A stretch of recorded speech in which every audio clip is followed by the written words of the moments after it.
എല്ലാവരും ഇവിടെ വന്നിട്ടുണ്ട്. ആ കുടുംബത്തിലെ അംഗങ്ങൾ, ജ്യേഷ്ഠൻ്റെ മകൻ ഇവിടെ എത്തിച്ചേർന്നിട്ടുണ്ട്. മകൻ ഇവിടെ എത്തിച്ചേർന്നിട്ടുണ്ട്.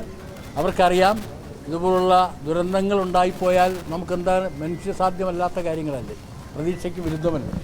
അപ്പോൾ അതുകൊണ്ട് ആ ദുരന്തത്തിൽ പെട്ടുപോയിട്ടുള്ള ജോയിയുടെ കുടുംബത്തിൻ്റെ ഉത്തരവാദിത്വം പൊതു സമൂഹത്തിനുള്ളതാണ്, ഗവൺമെൻറ്റിനുള്ളതാണ്. അത് ഏറ്റെടുക്കുക തന്നെ ചെയ്യും. അതിനുള്ള നടപടികളുമായി ഞങ്ങൾ മുമ്പോട്ട് പോവുകയാണ്. ഇവിടെ നഗരസഭയുടെ നേതൃത്വത്തിൽ നടത്തിയ ഈ പ്രവർത്തനത്തെ എന്നും നമുക്ക് ഓർമ്മിക്കേണ്ടതായി വരും. നന്ദിപൂർവ്വം ഞാൻ സ്മരിക്കുകയാണ്.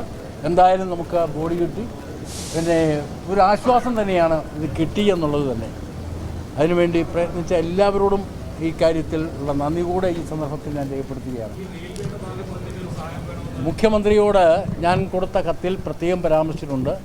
കരാറടിസ്ഥാനത്തിൽ രേഖപ്പെടുത്തലില്ലാതെ കരാറടിസ്ഥാനത്തിൽ ഇയാളോട് ജോലി ചെയ്യണമെന്ന് ആവശ്യപ്പെട്ട പ്രകാരമാണ് ജോലി ചെയ്തത്.